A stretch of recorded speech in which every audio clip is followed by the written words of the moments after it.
ஜெய் சாயிராம். எப்பொழுதுமே நம் இலக்கில் குறிக்கோளாக இருந்து வாழ்வில் உயரத்திற்கு சென்று கொண்டே இருந்தால், உயரமாக சென்று கொண்டே இருந்தால் பிரம்மாண்ட வெற்றியை நிச்சயமாக அடையலாம், அடைந்தே தீரலாம். ஜெய் சாயிரம், ஜெய் ஜெய் சாயிராம். நம்ம சாயன்பர்கள் எல்லாரும் எப்படி இருக்கீங்க? எல்லாரும் நல்லா இருப்போம். ஓம் சாயிராம். என் நண்பு பிரியமே, சோர்ந்து போய்விடாதே. எதுவும் இனி தவறாக நடந்து முடிந்து விடவில்லை. இனி எல்லாமே உனக்கு நல்ல காலம்தான். இனிதான் எல்லாமே ஆரம்பம். இனி உன் வாழ்வில் மாறவிருக்கும் அத்தனை விஷயங்களுக்கும் உன் சாயப்பா நானே பொறுப்பு. இதை முழுவதுமாக கேள், உனக்கே புரியும் அப்பா கூற வருவதன் அர்த்தம் என்னவென்று. என் அன்பு பிரியமே, எப்பொழுதோ நீ பதட்டத்தோடு இருந்து கொண்டிருக்கிறாய் என்றால் எதிர்காலத்தில் நீ வாழ்ந்து கொண்டிருக்கிறாய் என்றுதான் அர்த்தம். ஆம் என் பிரியமே, எவ்விதமான அழுத்தமும் பதட்டமும் இல்லாமல் அமைதியாக நீ வாழ்ந்து கொண்டிருக்கிறாய் என்றால் அப்பொழுதுதான் நீ நிகழ்காலத்தில் வாழ்ந்து கொண்டிருக்கிறாய் என்பதை புரிந்து கொள். நிகழ்காலத்தில் வாழ்ந்தால் வாழ்வில் அனைத்து வளங்களும் நலன்களும் சாதனைகளும் வெற்றிகளும் எப்பொழுதுமே உன் வசம்தான். ஆம் என் பிரியமே, எப்பொழுதுமே உன் வசம்தான். ஒவ்வொரு விடியலையும் துணிந்து துவங்கு என் பிரியமே. எந்த பயங்களும் உன்னை ஒருபோதும் நெருங்காது என்ற நம்பிக்கையோடு துவங்கு. நீ என்ன செய்தாலும் அதை குறை சொல்வதற்கு 1000 பேர் உன்னை சுற்றி இருக்கத்தான் செய்வார்கள். உன்னுடைய வலிகள் யாருக்கும் தெரியாது, உன்னுடைய வேதனையும் யாருக்கும் புரியாது, உன்னுடைய அழுகையும் யாருக்குமே தெரியாது. உன் சிரிப்பை, உன் புன்னகையை மட்டுமே எல்லோரும் கவனிப்பார்கள். ஆம் என் குழந்தா, உன்னுடைய புன்னகை மட்டுமே எல்லோரும் கவனிப்பார்கள், மிக கண்ணும் கருத்துமாக. உன் மீதான விமர்சனமும் நிச்சயமாக குறையாது என் பிரியமே. நீ விழுந்ததும் எழுந்ததும் யாருக்குமே தெரியாது. ஆனால் குறை சொல்ல மட்டும் முன் வரிசையில் எல்லோரும் வந்து நிற்பார்கள். அவர்கள்தான் அந்த 4 பேர். அவர்கள் என்ன சொல்லிவிடுவார்களோ என்று வாழ்வதை விட உனக்காக வாழ்ந்துவிட்டு போய்விடுவதே மிக மிக சிறந்தது. அதுதான் உனக்கு மகிழ்ச்சியாகவும் இருக்கும், சந்தோஷமாகவும் இருக்கும். நீ உனக்காக வாழ்ந்து பார். உனக்கான மகிழ்ச்சியும் சந்தோஷமும் உனக்கு தானாகவே புரியும். மற்றவர்களைப் போலவும் வாழ முயற்சிக்க வேண்டாம் என் பிரியமே.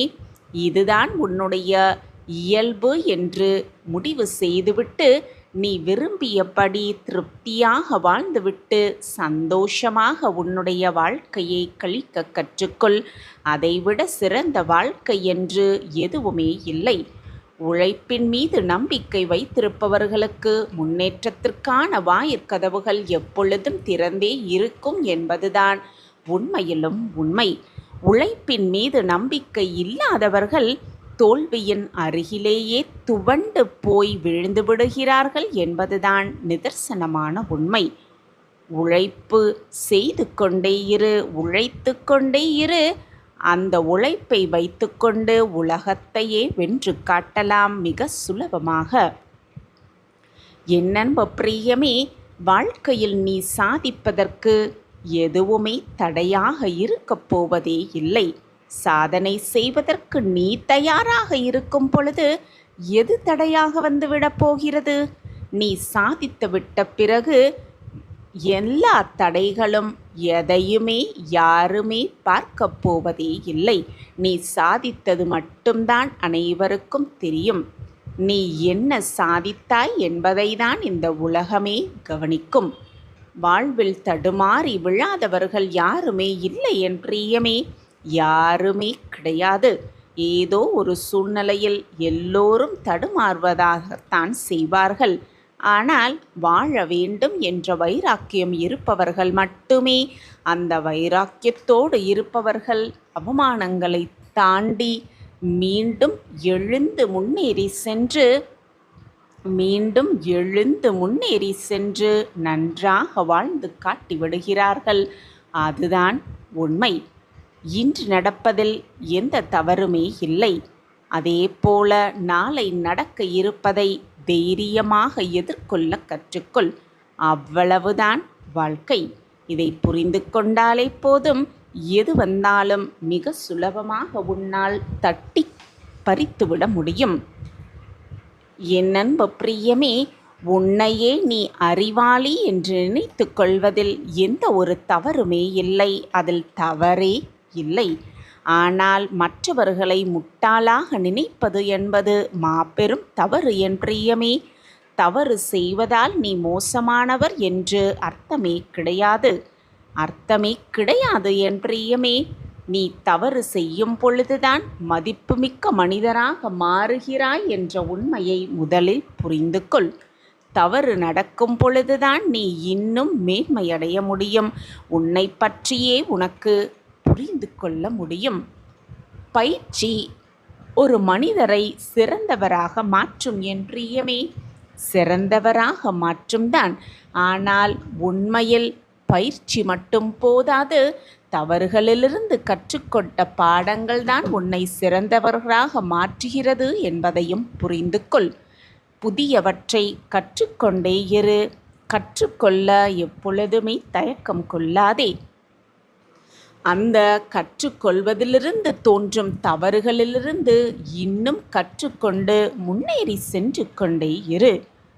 ஆம் என் பிரியமே, அடுத்தடுத்து நீ விரும்பும் வெற்றிகளை நிச்சயமாக அடைவாய். அடைவதற்கான அத்தனை சூழல்களையும் நான் உனக்காக ஏற்படுத்தியே தீருவேன். அசாதாரணமான வாய்ப்புகளுக்காக எப்பொழுதும் காத்திருக்க வேண்டாம் என் பிரியமே. வாய்ப்புகளுக்காக எப்பொழுதும் காத்திருக்கவே இருக்காதே. கிடைக்கின்ற சந்தர்ப்பங்களை காப்பாற்றி அதை சிறந்ததாக மாற்றிக்கொள்ள முதலில் முயற்சி செய்ய கற்றுக்கொள். வாழ்க்கையில் பல நேரங்களில் இல்லாததை நினைத்து நினைத்து கவலைப்படும் உன்னுடைய மனம், அதை நினைத்து கவலைப்படும் உன்னுடைய மனம் இருப்பதை கொண்டாட ஏன் மறுத்துவிடுகிறது? இதை சற்று சிந்தித்து பார்த்திருக்கிறாயா என் பிரியமே? உன்னிடம் என்ன இருக்கிறதோ அதை சந்தோஷமாக வைத்துக்கொண்டு மகிழ்ச்சிகரமான வாழ்வை சந்தோஷமாக வாழலாம் தானே? ஏன் இல்லாததை நினைத்து நினைத்து வருத்தப்பட்டு கொண்டே இருக்கிறாய்? எவ்வளவுதான் இருந்தாலும் ஏதோ ஒரு வெறுமையை சுமந்து கொண்டு அதுவே வருந்துவதற்கு காரணமாக அமைந்து விடுகிறது என்பதுதான் உண்மையிலும் உண்மை. திறமைகள் எல்லோரிடத்திலும் நிறைந்துதான் இருக்கிறது. ஆனால் அதை செயல்படுத்தும் விதங்களை பொறுத்துதான் உனக்கான வெற்றியோ தோல்வியோ தீர்மானிக்கப்படுகிறது. உன்னால் ஒரு விஷயத்தை சுருக்கமாகவும் தெளிவாகவும் சொல்ல முடியவில்லை என்றால் நீயே அதை இன்னும் சரியாக புரிந்து கொள்ளவில்லை என்பதுதான் நிதர்சனமான உண்மை. உன்னால் ஒரு விஷயத்தை சரியாக புரிந்து கொள்ளவில்லை என்றால் நிச்சயமாக அதை உன்னால் மற்றவர்களுக்கு எடுத்து சொல்லவே முடியாது. ஆம் என் பிரியமே, உன்னால் எடுத்து கூறவே முடியாது. நீ போய் சேர வேண்டிய வெற்றி என்பது இறுதி புள்ளி அல்ல என் பிரியமே. உன்னுடைய இறுதி புள்ளிதான் உன்னுடைய வெற்றி என்று தவறாக நினைத்து விடாதே. அது ஒரு தொடர் பயணம். ஒரு விஷயத்தில் வெற்றி அடைந்து விட்டால் எல்லாம் முடிந்துவிட்டது என்று அர்த்தம் கிடையாது என் பிரியமே. அந்த வெற்றியை தக்க வைத்து கொள்ள நீ இன்னும் அடுத்தடுத்த வெற்றிகளை அடைய வேண்டியது மிக மிக முக்கியமாகிறது என்பதுதான் நிதர்சனமான உண்மை. ஒரு வெற்றியை நீ அடைந்துவிட்டால் ஓய்ந்து போய் அங்கேயே ஓய்வெடுத்து விடாதே என் பிரியமே. அங்கேயே உட்கார்ந்து ஓய்வெடுக்க துவங்கி விடாதே. அடுத்தடுத்த நகர்வுகளை நீ செய்து கொண்டே இருக்க வேண்டும். அப்பொழுதுதான் நீ அடைந்த வெற்றியை உன்னால் சுலபமாக தக்க வைத்து கொள்ளவும் முடியும். யாருக்காகவும் காத்திருக்காதே. நீ காத்திருப்பதால் எதுவுமே உனக்கு ஆகப்போவதே இல்லை. நீ செய்ய நினைப்பதை இன்றே செய்துவிடு. மனதில் இடம் பிடிக்கும் வரைதான் வார்த்தைகளில் தேனை சில பேர் கொட்டி தீர்ப்பார்கள். ஆம் என் பிரியமே, ஆசைகளும் தேவைகளும் தீர்ந்துவிட்டால் உன்னுடைய புன்னகை கூட அவர்களுக்கு கஷ்டமாகவும் கசப்பாகத்தான் இருக்கும். எனவே யாருக்காகவும் எதற்காகவும் உன்னுடைய வாழ்வை விட்டு கொடுக்க நினைக்காதே. உன்னுடைய வாழ்வு உனக்காக படைக்கப்பட்டிருக்கிறது. அதை சந்தோஷமாகவும் மகிழ்ச்சிகரமாகவும் வைத்துக்கொள்வது உன்னுடைய கடமை. வாழ்க்கையில் கற்றுக்கொண்டே இருக்க நிறையவே விஷயம் இருக்கத்தான் செய்கிறது. அதை போலவே இழந்து கொண்டே இருக்க நிறைய விஷயமும் இருக்கத்தான் செய்கிறது. சில நேரம் அன்பையும் பல நேரம் நிம்மதியையும். நான் கூற வருவது உனக்கு புரிகிறதா என் பிரியமே? உன்னை நீயே சரி செய்து கொள்ள முயற்சி செய்து கொண்டே இரு. அதைவிட சிறந்த மாற்றம் வேறு ஒன்றுமே இல்லை என் பிரியமே, ஒன்றுமே கிடையாது. எது வந்தாலும் பார்த்துவிடலாம் என்ற தைரியத்தோடு இரு. எது வந்தாலும் சாதித்து முடித்து விடலாம் என்ற தன்னம்பிக்கையோடு இரு. அனைத்தையும் சாதித்து காட்டும் வல்லமையும் வலிமையும் உன்னிடத்தில் இருக்கும் பொழுது, நான் உனக்கு துணையாக இருக்கும் பொழுது எதற்குமே நீ கவலையோ பயப்பட வேண்டிய அவசியமே இல்லை. உன் சாயப்பா உன்னோடு இருக்கிறேன் என்ற நம்பிக்கையோடு இரு. அனைத்தையும் நான் பார்த்து கொள்கிறேன். ஆக முடியாத காரியம் என்று எதுவுமே இந்த உலகத்தில் இல்லவே இல்லை. அனைத்தையும் உன்னால் சாதிக்க முடியும், வென்று காட்டவும் முடியும். தைரியத்தோடு இரு, நம்பிக்கையோடு இரு. தைரியமும் நம்பிக்கையுமே உன்னை வாழ வைக்கும். முடிவுகளை தயங்காமல் எடுக்கும் திறன் உன்னிடத்தில் இருந்துவிட்டால் முன்னேற்றத்திற்கான வாயிற்கதவுகள் எப்பொழுதும் உனக்கு திறந்தே இருக்கும் என்ற உண்மையை மறந்து விடாதே என் பிரியமே, எப்பொழுதுமே மறந்து விடாதே. நான் அதை உன்னிடம் வர வைப்பேன். உன்னை சுற்றி இருப்பவர்கள் உன்னை ஏளனமாக பார்த்தாலும், தேவையில்லாத வார்த்தைகளை உன் மீது செலுத்தினாலும் அதை அலட்சியப்படுத்திவிடு. தேவையில்லாமல் அந்த வார்த்தைகளை உன் மனதில் போட்டு குழப்பிக் கொண்டிருப்பதால் தான் உன் மனம் நிம்மதியில்லாமல் தவிக்கிறது. உன் மனம் நிம்மதியில்லாமல் இருந்தால் உன்னை சுற்றி நடக்கும் என்ன நல்ல நிகழ்வுகளாக இருந்தாலும் அதை உன்னால் புரிந்து கொள்ளவும் முடியாது. அதை ஏற்றுக்கொள்ள மனப்பக்குவமும் உன்னிடம் இருக்காது. அதனால்தான் அந்த அதிர்ஷ்டமே உன் பக்கம் வந்தாலும் அதை நீ உதாசீனப்படுத்திவிட்டு சென்று விடுகிறாய். எனவே உன் மனதை முதலில் பக்குவமாக வைத்துக்கொள். மற்றவர்கள் உன்னை ஏளனமாக பேசுகிறார்கள், மற்றவர்கள் நம்மை கிண்டலாக பார்க்கிறார்கள் என்று மனதை போட்டு குழப்பிக்கொள்ளாதே. அதை அலட்சியப்படுத்திவிடு. உனக்கான வெற்றி நிச்சயமாக உன்னை வந்து சேரும். உனக்கான அதிர்ஷ்டம் உன்னிடமே வந்து நிலைத்து நிற்கும். சாயப்பா இருக்க உனக்கு ஏன் மனக்கவலை? ஒரு ஊரில் ஒரு குரு இருந்துக்கிட்டு வந்தார். அவரை பார்க்குறதுக்கு அந்த ஊரில் இருக்கிற எல்லா மக்களுமே ஒவ்வொரு நாளும் ஒவ்வொரு பிரச்சனையை கையில் எடுத்துக்கிட்டு அந்த குருவை வந்து பார்த்து அந்த பிரச்சனைக்குரிய தீர்வு என்ன அப்படின்னு கேட்டுட்டு ஒவ்வொருவரும் அவர்களுக்குரிய பிரச்சனையை எடுத்துக்கொண்டு வருவாங்க.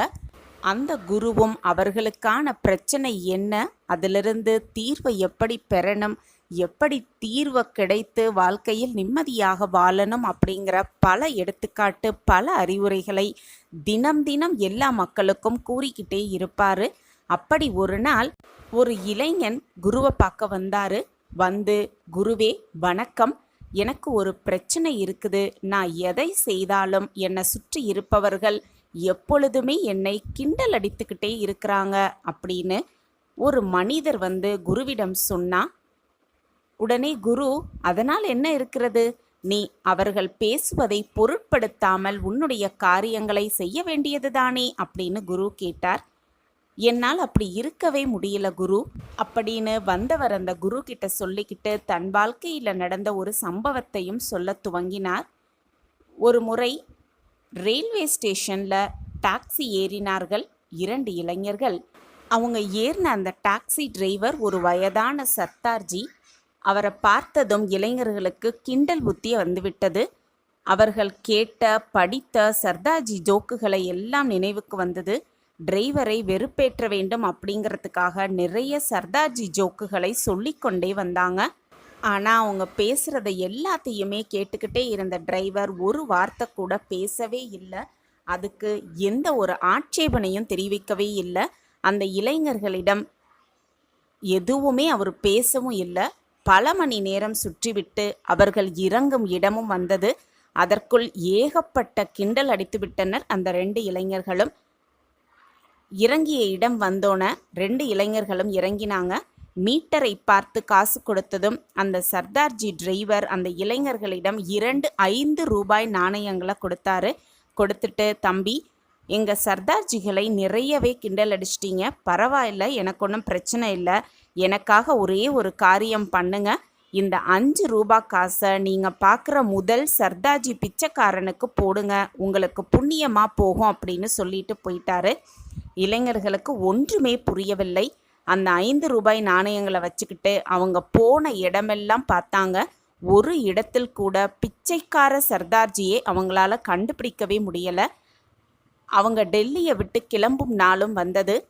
ரயில் நிலைய வாசலில் அந்த சர்தார்ஜி டிரைவரை மீண்டும் சந்திக்கும் வாய்ப்பு கிடைத்தது அந்த 2 இளைஞர்களுக்கும்.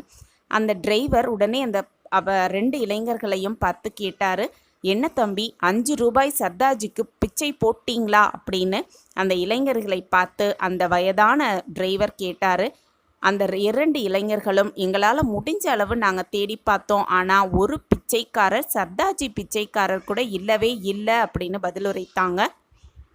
உடனே அந்த டிரைவர், அதுதான் தம்பி சர்தார்ஜி, உலகம் முழுக்க சர்தார்ஜிகளை வச்சு ஜோக் அடிக்கிறாங்க, ஆனால் நாங்கள் அதெல்லாம் பொருட்படுத்துகிறதே இல்லை. எங்களுக்கு தெரிஞ்சது எல்லாமே உழைப்பு தான். ரோட்டுக்கடை வைப்போம், லாரி ஓட்டுவோம், மூட்டை தூக்குவோம், ஆனால் எந்த கஷ்டமும் வந்தாலும் பிச்சை மட்டும் எப்பொழுதுமே நாங்கள் எடுக்க மாட்டோம். நீங்கள் ஒரு பிச்சைக்கார சர்தார்ஜியை கூட பார்க்கவே முடியாது அப்படின்னு அந்த சர்தார்ஜி டிரைவர் சொன்னபோது இளைஞர்கள் கண்களில் ஒரு பிரமிப்பு தெரிஞ்சிச்சு. இந்த சம்பவத்தை குரு சொன்னதும் நாம் செய்ய வேண்டியது என்ன அப்படிங்கிறது வந்தவனுக்கு ரொம்பவே தெளிவாக புரிஞ்சுது.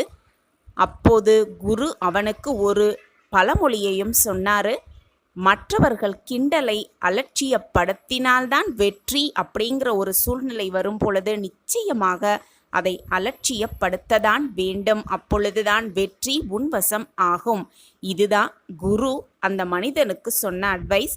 நாமளும் அதே அட்வைஸை கடைப்பிடித்து மற்றவர்கள் நம்மை கிண்டல் பண்ணும் பொழுது நம் வெற்றியை அது தடுக்கிறது அப்படின்னா அந்த கிண்டலை, அந்த இழிவாக பேசும் சொற்களை அலட்சியப்படுத்திவிட்டு சென்றால்தான் வெற்றி நம் வசம் ஆகும்.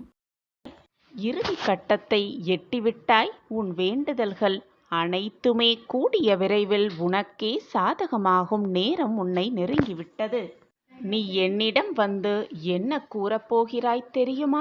என் வாழ்க்கையில் இதுவெல்லாம் நடக்குமா என்று நான் ஏக்கத்தோடு பார்த்து கொண்டிருந்த அந்த விஷயத்தை எனக்கு சாதகமாக நிறைவேற்றி கொடுத்து விட்டீர்கள் சாயிநாதரே.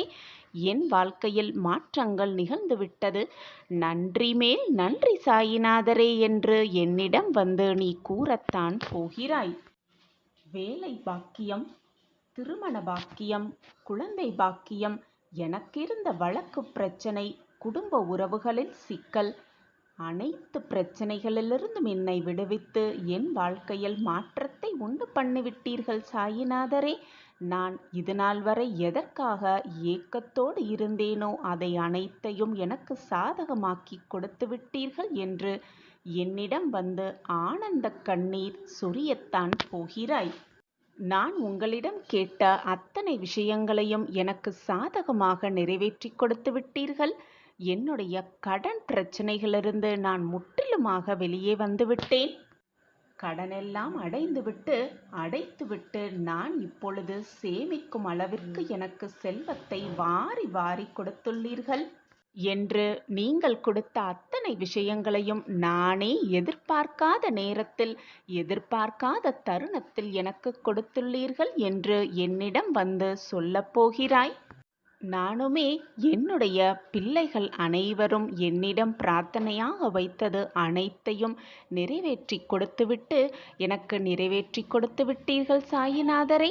நான் இப்பொழுது மகிழ்ச்சியாக இருக்கிறேன், சந்தோஷமாக இருக்கிறேன் என்று எப்பொழுது என் பிள்ளைகள் கூறுவார்கள் என்று நானும் காத்து கொண்டிருக்கிறேன்.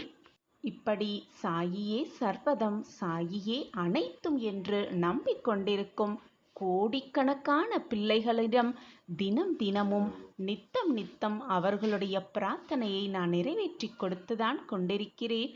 தினம் தினம் அனைவருடைய வாழ்க்கையையும் மாற்றத்திற்கான அத்தனை வழிகளையும் நான் ஏற்படுத்தி கொண்டுதான் இருக்கிறேன். அந்த வகையில் என் பிள்ளையாகிய உனக்கும் நல்ல விஷயம் நடைபெறப் போகிறது. கூடிய விரைவில் உன் மாற்றத்துக்கான நேரமும் உன்னை நெருங்கிக் கொண்டிருக்கிறது. நீ எதை தேடிக்கொண்டிருக்கிறாயோ அதுவும் உன்னை தேடிக்கொண்டிருக்கிறது என்பதை தீர்க்கமாக நம்பு. அது உன்னிடம் வந்து சேரும் நேரமும் காலமும் எல்லாம் கூடி வந்திருக்கிறது. நெடு நாட்களுக்குப் பிறகு என் வாழ்க்கையிலும் என் மனதிலும் நிம்மதி நிலைத்திருக்கிறது. நான் மிகவும் சந்தோஷமாக இருக்கிறேன். என் வாழ்க்கையில் நல்ல மாற்றங்கள் நிகழ்ந்து கொண்டே இருக்கிறது. நான் எதிர்பார்க்கிறது எல்லாம் என் வாழ்வில் நடந்து கொண்டிருக்கிறது. நன்றி சாயிநாதரே என்று என்னிடம் வந்து கூறத்தான் போகிறார். என்னோடு உன் அப்பா எப்பொழுதுமே இருக்கிறேன், கவலைப்படாமல் இரு. எந்தவித ஆபத்திலிருந்தும் நீ பரிபூரணமாக காப்பாற்றப்படுவாய். எந்தவித பிரச்சனைகளிலிருந்தும் நிச்சயமாக விடுபடுவாய். எந்த ஒரு இன்னல்களிலிருந்தும் நிச்சயமாக வெளியே வந்து விடுவாய் என்று நம்பிக்கையோடு இரு. எந்த ஒரு விஷயத்திலும் உனக்கு சந்தேகமே வேண்டாம். ஒவ்வொரு வினாடியும் நான் உன்னை கவனித்து கொண்டுதான் இருக்கிறேன். நாம் தனியாக நடந்து கொண்டிருக்கிறோம் என்று நினைத்து கொண்டிருக்கிறாய். அப்படி இல்லை என் குழந்தையே. உன்னுடைய பாதையே என்னால் வடிவமைக்கப்பட்டவைதான். உன் பாதையையே நான் ஏற்படுத்தும் பொழுது உனக்கு வழித்துணையாக நான் வந்து கொண்டுதானே இருப்பேன். உன்னால் தவறாக எப்படி சிந்திக்க முடிகிறது? உன்னுடன் உன் அப்பா வருகிறேன், நிச்சயமாக வருவேன் என்ற நம்பிக்கையோடு ஒவ்வொரு அடியையும் எடுத்து வை. நிச்சயமாக வெற்றி என்னும் இலக்கை அடைந்தே விடுவாய். நீ சிந்தும் கண்ணீருக்கும் உன் மன வேதனைக்கும் நானே மருந்தாகவும் இருப்பேன். உன் கண்ணீரை துடைக்க உன் சாயப்பா நீ கண்ணீர் சிந்திய அடுத்த நொடியே உன் அருகில் இருப்பேன் என்பது உனக்கு புரியவில்லையா? உன்னுடைய படைப்பாளியாகவே நான் இருக்கும் பொழுது வீணாக எதற்கு பயப்படுகிறாய்? உன் வாழ்க்கையில் உள்ள இருளெல்லாம் நீங்கி வெளிச்சம் உன் கண்ணுக்கு தெரிகிறதா? என் கண்களை நன்றாக உற்றுப்பார். வெளிச்சம் நிச்சயமாக உன் கண்களுக்கு தெரியும். மிக பிரகாசமாகவே இருக்கப் போகிறது உன் வாழ்வு. உன்னுடைய மன வலிகளையெல்லாம் மௌனத்தோடு சீர்படுத்தி குணமாக்கி உனக்கான அந்த நல்ல வாழ்க்கையை உருவாக்கி கொண்டே இருக்கிறேன். உனக்கான பிரகாசமான வாழ்க்கையை நான் ஏற்படுத்தி கொண்டே இருக்கிறேன். உன் மீது அன்பாகவும் பாசமாகவும் இருக்கும் உன் சாயப்பா உன்னை எப்பொழுதும் ஆசிர்வாதம் செய்து கொண்டே இருப்பேன். எல்லா நேரமும் எல்லா நொடியும். என்னுடைய அனுமதி இல்லாமல் எதுவுமே உன்னை நெருங்கவும் முடியாது. நெருங்கவும் உன் சாயிநாதர் அனுமதிக்க மாட்டேன். உன்னுடைய இந்த கஷ்டம் நிரந்தரமானது கிடையாது. எதுவுமே வந்து வந்துதான் செல்லும். மாற்றம் ஒன்றே மாறாதது. உலகத்தில் உள்ள அனைவருக்குமே இன்பம் துன்பம் கஷ்டம் நஷ்டம் வெற்றி தோல்வி எல்லாம் வந்து வந்து போய்கொண்டுதான் இருக்குமே தவிர யாருக்கும் எதுவும் நிரந்தரமாக இருந்து விடுவதே இல்லை. உன் வாழ்வில் எது வந்தாலும் சகித்துக்கொள். ஏனென்றால் உன் வாழ்க்கையில் இந்த இன்பமும் துன்பமும் எப்பொழுதுமே நிரந்தரமாக இருக்கப் போவதில்லை. உனக்கானவர்கள் உன்னுடைய மனதை மாற்றிக்கொண்டு அது மட்டுமல்லாமல் அவர்களுடைய மனதையும் மாற்றிக்கொண்டு சென்று விட்டார்கள் என்று கவலைப்படுவதோ அல்லது போனவர்கள் திரும்பி வருவார்கள் என்று வேதனைப்படுவதோ தவறு ஒன்றும் இல்லை. ஆனால் அதுதான் வாழ்க்கை என்று நினைத்து கொண்டு உன்னுடைய வாழ்க்கையை இப்பொழுது வாழ்ந்து கொண்டிருக்கும் இந்த வாழ்க்கையை இழந்துவிட்டு முடிந்ததை நினைத்து அதையே தேடிக்கொண்டு சென்றால் நீயே உன் வாழ்க்கைக்கு எதிரியாகி விடுகிறாய். குழந்தையே, அப்படி இருக்காதே. முடிந்ததை நினைத்து நினைத்து வருந்திக் கொண்டே இருக்காதே. போனவர்கள் போனவர்களாகவே இருக்கட்டும். வருபவர்கள் மனம் திறந்தி வரட்டும். ஒன்றை மட்டும் நன்றாக புரிந்து கொள். அவர்கள் மட்டுமே உன் வாழ்க்கைக்கு நிரந்தரமானவர்கள் அல்ல என்பதை மனதில் நிறுத்திக்கொள். எனவே என் குழந்தையே, எதை நினைத்தும் நீ கவலைப்பட தேவையில்லை. நீ உன் மனதில் எதை நினைக்கிறாயோ, எதையே நினைத்து கொண்டிருக்கிறாயோ, அதுவே உன் வாழ்வில் நடக்கும். எனவே நல்லதை மட்டுமே நினைத்துக்கொள். உன் எண்ணங்களும் உன்னுடைய சொற்களும் எப்பொழுதும் நல்ல விதமாகவே இருக்கட்டும். உன் எண்ணம் போல் உன் சொற்கள் போல் எல்லாமே உன் வாழ்வில் நல்லதாகவே நடக்கும். நிரந்தர நன்மையாகவே இருக்கும். உன்னுடைய எண்ணம் போல் நல்லது மட்டுமே உன் சாயப்பா உனக்கு நடத்தி வைப்பேன் என்பதை முழுமையாக நம்பு. நீ ஒரு இடத்திற்கு செல்வதற்கு முன்பாக நான் அங்கு உனக்காக காத்து கொண்டிருப்பேன் என்பதை மறந்து விடாதே என் குழந்தையே. அதே போலத்தான் நீ இப்போது எங்கு செல்ல வேண்டும் என்று நினைக்கிறாயோ, நினைத்து கொண்டிருக்கிறாயோ, அந்த இடத்திற்கு உனக்கு முன்பாக நான் சென்று கொண்டிருக்கிறேன்.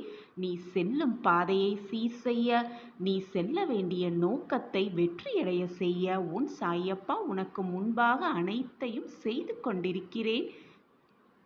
உன்னுடைய குரலுக்கு பதில் குரல் கொடுப்பதும் நானாக இருப்பேன் என் குழந்தையே. உன்னுடைய வேண்டுதல்கள் எல்லாம் மிக விரைவில் நிறைவேறும் என்பதை தீர்க்கமாக நம்பு.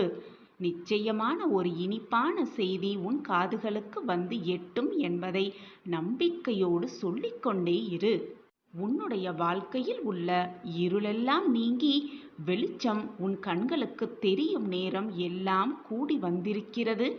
இந்த நேரத்தை கையில் வைத்துக்கொண்டு நீ ஏன் வீணாக மனதை போட்டு குழப்பிக் கொண்டிருக்கிறாய்? நல்ல நேரமெல்லாம் கூடி வந்திருக்கும் இந்த சமயம் ஏன் மன வருத்தத்தோடு இருக்கிறாய்? கவலைப்படாதே. அனைத்து கவலைகளையும் உன் மனதிலிருந்து தூக்கி எறிந்துவிடு.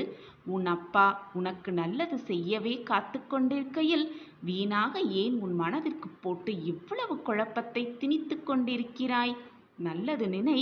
நல்லது மட்டுமே உன் வாழ்வில் நடக்கும். நிச்சயமாக நடக்கும். நான் சொல்கிறேன். இது உன் சாய் அப்பாவின் சத்திய வாக்கேதான்.